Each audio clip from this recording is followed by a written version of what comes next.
మనం చేయాలని ఆ రోజు ఎంతమంది ఉంటారు అక్క అని నేను అడిగిన 300 మంది ఉంటారేమో అని చెప్పింది. ఇవాళ 300 కాదు, రాష్ట్రంలో ఉండే 6 లక్షల మంది ఆటో డ్రైవర్ల కొంప ఉంచుకున్నాడు రేవంత్ రెడ్డి. నాకంటే బాగా మీరే చూస్తూ ఉన్నారు. ఒక 300 మంది కోసమే మీరు ఆ రోజు బాగా బాధపడ్డారు. కానీ ఇలా రాష్ట్రంలోని 6 లక్షల మంది ఆటో డ్రైవర్లు వాళ్ళు అన్నమో రామచంద్ర అని చెప్పి ఆత్మహత్యలు చేసుకునే పరిస్థితి రేవంత్ రెడ్డి ప్రభుత్వం వచ్చినాక అయింది.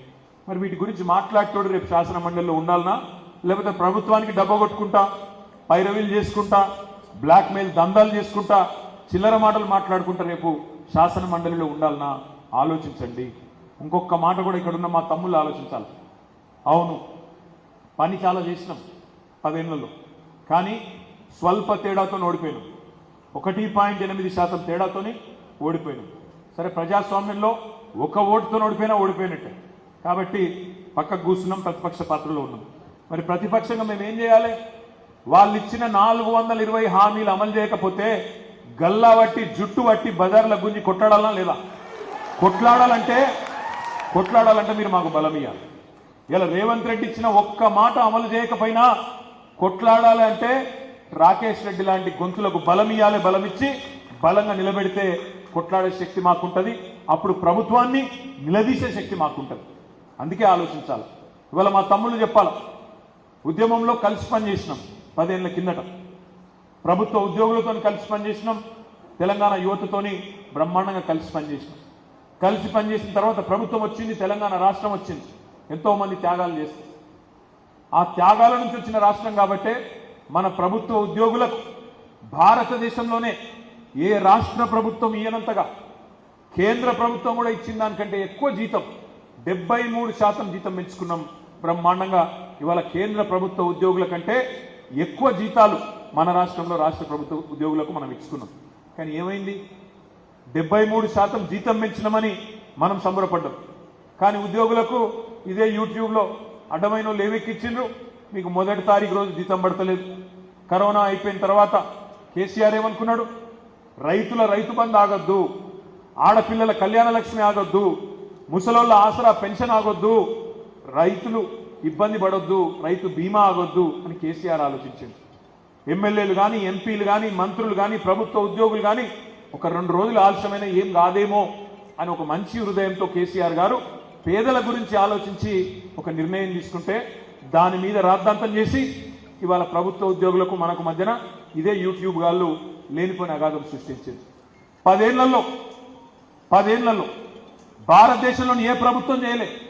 2 లక్షల ఉద్యోగ నియామకాలు చేసిన ప్రభుత్వం మన తెలంగాణ ప్రభుత్వం కేసీఆర్ గారి నాయకత్వంలో. కానీ దురదృష్టం ఏంది? పిల్లలను మనకు దూరం చేసింది.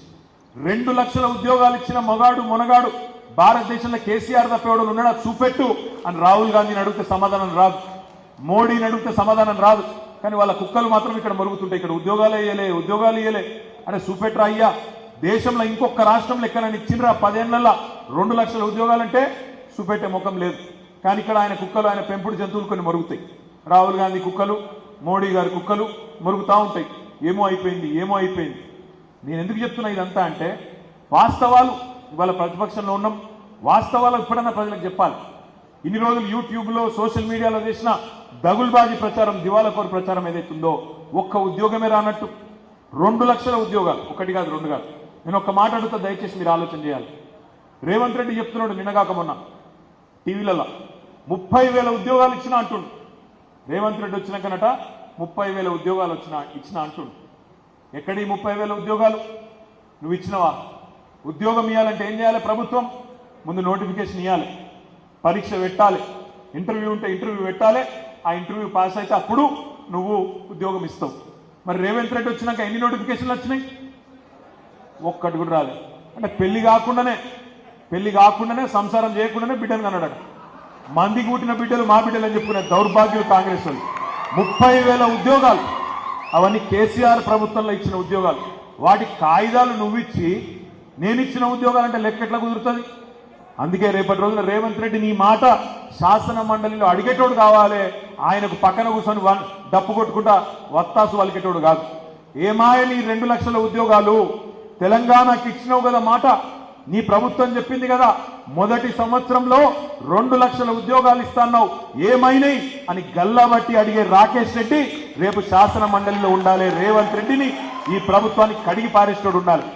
కడిగి పారేస్తాడు ఉండాలి తప్ప వాళ్ళకు పక్కన కూర్చొని డప్పు కొట్టుకుంటా యూట్యూబ్లో వాళ్ళకు మళ్ళీ చాలా సొక్కం రేవంత్ రెడ్డి అని చెప్పి వాళ్ళ కోసం సన్నాయి నొక్కులు నొక్కేటోడు కాదు. దయచేసి నేను మిమ్మల్ని అడిగేది ఒకటే, ఈ ప్రభుత్వం ఇవాళ అన్ని వర్గాలను మోసం చేసింది. రైతులను మోసం చేసింది, మహిళలను మా ఆడబిడ్డలను మోసం చేసింది. నెలకు 2500 ఇస్తా అన్నారు, కోడన్లుంటే 2500 ఇస్తా అన్నాడు, మహాలక్ష్మి అన్నాడు. ఇప్పటిదాకా అత్తలేదు పత్తలేదు. 18 ఏళ్లు నిండిన ఆడబిడ్డలు ఈ రాష్ట్రంలో 1,67,00,000 మంది ఉన్నారు. 1,67,00,000 మంది. వాళ్ళందరూ ఎదురు చూస్తున్నారు ఎప్పటి నుంచి ఇస్తాడు 2,500 అని. సిగ్గు లేకుండా అబద్ధాలు చెప్తా ఉన్నారు. నేను ఇప్పుడే ఇక్కడికి వస్తుంటే చూసిన ప్రియాంక గాంధీ గారు ఉపన్యాసం ఇస్తున్నది ఉత్తరప్రదేశ్లో. మేము ఆల్రెడీ చాలు చేసినాం, మేము ఆల్రెడీ అక్కడ ఇస్తూనే ఉన్నాం, తెలంగాణలో నెలకు 2,500 పడుతూనే ఉన్నాయి ఆమె చెప్తుంది. ఆదిలాబాద్కి వచ్చి రాహుల్ గాంధీ అబద్ధం చెప్తాడు, నెలకు 2,500 పడిపోతూనే ఉన్నాయని.